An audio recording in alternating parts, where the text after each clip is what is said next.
Apakah negara Indonesia mengharuskan warganya hanya meyakini satu Tuhan atau bahkan satu Tuhan yang sama?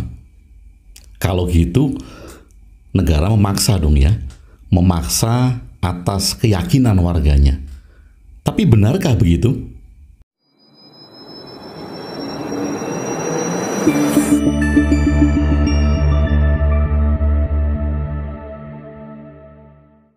Sahabat Bahtera, tema video ini sebenarnya sudah ada di video sebelum ini yang berjudul Egy Sujana ya. Tapi karena tempatnya di akhir video, ya di menit-menit terakhir video, jadi mungkin banyak di skip oleh Anda yang menyimak video saya dan kemudian lekas secepat-cepatnya komen, tidak melihat bagian akhir video. Karena itu saya buatkan video tersendiri tentang sila pertama Pancasila. Tetapi ini adalah pemahaman saya, sudut pandang saya, opini saya. Bisa saja ada yang tidak setuju, bisa saja Anda menganggapnya salah. Tapi yang jelas, bila Anda tidak setuju, boleh-boleh saja. Bila Anda setuju, mungkin bermanfaat, Anda bisa share video ini agar kedamaian, persatuan, dan keragaman di Indonesia itu bisa kita rawat bersama-sama. Saya mulai dari sini. Sila pertama Pancasila, ketuhanan yang Maha Esa. Seperti pertanyaan saya di awal, apakah negara Indonesia itu mengharuskan warganya, umat beragama di negara Indonesia, harus meyakini satu Tuhan saja? Atau bahkan kemudian harus meyakini satu Tuhan yang sama di negara Indonesia? Kalau memang iya, berarti ada pemaksaan. Kita semua dipaksa untuk meyakini satu Tuhan atau satu Tuhan yang sama. Karena negara kita bukan negara agama, jadi tidak membawa agama tertentu, maka tentu saja negara tidak bisa memaksa tentang keyakinan. Ini wilayah keyakinan. Saya meyakini Tuhan seperti apa, bentuk ada atau tidak, jumlahnya berapa. Ini adalah wilayah keyakinan masing-masing warga negara. Dan negara tidak berhak untuk memaksakan keyakinan tersebut. Nah, lalu yang diurus negara apa dengan sila pertama Pancasila? Sekali lagi, banyak yang mengartikan bahwa sila pertama Pancasila, ketuhanan yang Maha Esa, itu sebagai artinya bahwa meyakini Tuhan yang satu. Jadi kalau orang mengatakan keesaan Tuhan di dalam Tuhan yang Maha Esa itu diartikan sebagai Tuhan yang satu. Sehingga mereka yang meyakini bentuk Tuhan atau manifestasi Tuhan bukan hanya satu, bisa 2, 3, 4, atau bahkan banyak, dianggap melanggar sila pertama Pancasila. Nah, sahabat Bahtera, sekali lagi, kalau negara memaksa kita untuk berkeyakinan tentang Tuhan yang sama, maka negara melakukan penindasan terhadap hak berkeyakinan. Tetapi bukan begitu kan? Artinya kita diajak untuk merawat keberagaman keyakinan di Indonesia melalui sila pertama Pancasila, ketuhanan yang Maha Esa. Oke, saya ulangi lagi. Yang dibahas di dalam sila pertama itu bukan Tuhan, tetapi ketuhanan. Loh, apa bedanya antara Tuhan dan ketuhanan? Kalau Tuhan itu adalah objek, wujud, bentuknya seperti apa, atau namanya seperti apa, itu Tuhan. Tetapi kalau diberi awalan ke dan akhiran an menjadi ketuhanan, ini bukan Tuhannya yang dibahas, tetapi sifat-sifat Tuhan.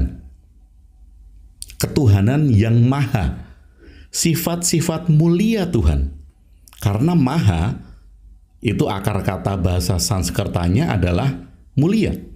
Sama seperti ketika kita menyebut Mahatma, Mahatma Gandhi, Maharshi. Mahatma Atma itu adalah jiwa. Jadi Mahatma itu adalah jiwa yang mulia. Maha Atma, jiwa yang mulia. Maharsi, resi yang mulia. Nah, ini adalah ketuhanan yang maha. Artinya adalah sifat-sifat mulia ketuhanan yang maha. Sifat-sifat mulia. Jadi kita tidak membicarakan Tuhannya. Kita membicarakan sifat-sifat Tuhan. Kemudian Esa. Esa ini berbeda dengan Eka. Kalau Eka itu satu. Lain halnya kalau di dalam sila pertama ini berbunyi Tuhan yang Eka.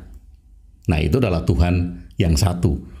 Tetapi karena para founding father bangsa kita yang berjiwa besar, yang memiliki visi yang jauh sekali untuk keberagaman kita, maka kalimatnya menjadi ketuhanan yang Maha Esa. Nah, ketuhanan yang Maha Esa artinya bukan Tuhan yang satu. Kalau ketuhanan adalah sifat-sifat Tuhan, Maha itu adalah mulia, Esa itu berakar kata dari yaitu. Itulah yang ada. That's it. Atau bisa diartikan dalam bahasa Indonesia menjadi yang mutlak. Yaitu, itulah, that's it, atau yang mutlak. Jadi ketuhanan yang Maha Esa adalah sifat-sifat mulia Tuhan yang mutlak. Jadi yang dibicarakan di sila pertama adalah sifat-sifat mulia Tuhan yang mutlak, bukan tentang Tuhannya. Karena itu maka Anda, kita, siapapun warga Indonesia, Anda boleh meyakini Tuhan dalam bentuk apa saja. Ada yang meyakini Tuhan tidak punya rupa, abstrak, tidak terlihat, boleh. Ada yang meyakini Tuhan punya wujud, punya rupa, bisa disentuh, boleh. Ada yang meyakini Tuhan bermanifestasi dalam jumlah yang banyak, boleh. Ada yang meyakini Tuhan seperti ini, seperti itu, disebut dengan nama ini, disebut dengan nama itu, boleh. Karena itu adalah ranah keyakinan. Dan negara tidak memaksakan hak-hak di ranah keyakinan sebagai privasi tersebut. Sama sekali tidak. Yang menyebabkan kita bisa bersatu, yang menyebabkan keragaman ini harus kita rawat agar persatuan itu tumbuh, bukan tentang bentuk Tuhannya, bukan tentang jumlah Tuhannya, bukan tentang rupa Tuhannya, tetapi apa? Sifat-sifat mulia dari masing-masing Tuhan yang diyakini. Bila setiap agama meyakini bahwa sifat-sifat mulia Tuhan itu adalah kebaikan, dan tentu saya yakin bahwa sifat-sifat mulia Tuhan ini adalah kebaikan-kebaikan, maka implementasi dari ketuhanan yang Maha Esa ini tentu merupakan perdamaian, persatuan, karena merawat keberagaman yang ada di Indonesia. Mengapa persatuan terjadi dengan ketuhanan yang Maha Esa? Karena kita masing-masing tidak lagi mempersoalkan bentuk Tuhannya apa, nama Tuhannya apa, jumlah Tuhannya berapa. Kita masing-masing tidak klaim bahwa Tuhan yang kita yakini adalah yang paling benar, bahwa bentuk Tuhan yang kita yakini adalah yang paling benar, bahwa nama Tuhan yang kita yakini adalah yang paling benar, bahwa jumlah manifestasi Tuhan yang kita yakini adalah yang paling benar. Kita tidak akan saling klaim kalau kita menghayati ketuhanan yang Maha Esa. Karena yang dituntut dari setiap warga negara adalah implementasi sifat-sifat mulia Tuhan. Apa itu? Secara universal, sifat-sifat itu diterjemahkan melalui cinta kasih, kasih sayang.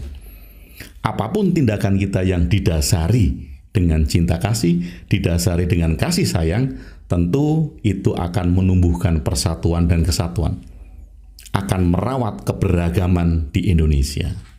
Dan sekali lagi, Anda, saya, atau siapapun juga, marilah kita jangan memaksakan bahwa ketika kita mendengar keyakinan orang lain dan Tuhannya tidak sama dengan kita tidak boleh marah dan kita tidak boleh merefer ke sila pertama Pancasila.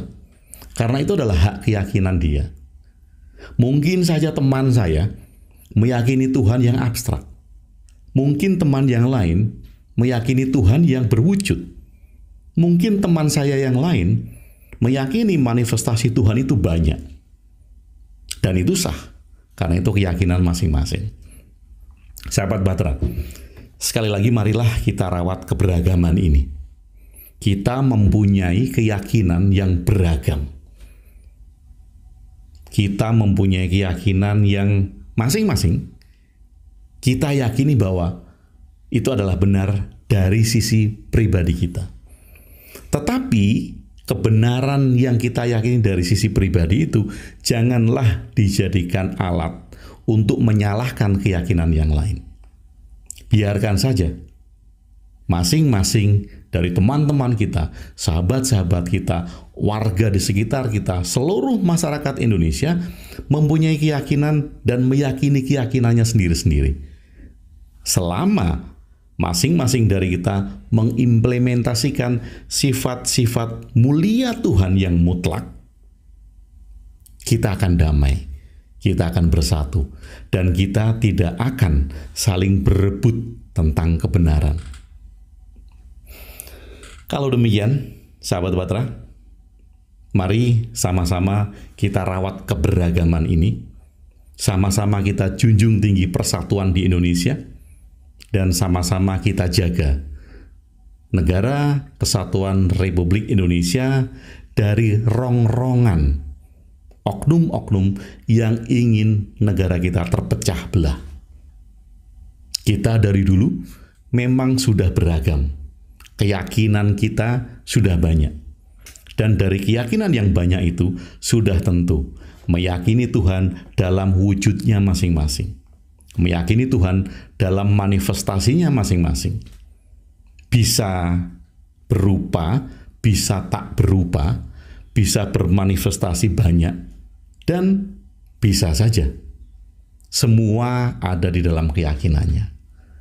Sekali lagi, sahabat Batra, mari kita ciptakan Indonesia yang damai, Indonesia yang penuh persatuan untuk membangun negara kita menjadi lebih maju ke depan dan menjadi Indonesia emas. Kalau demikian, mari ngeteh dulu.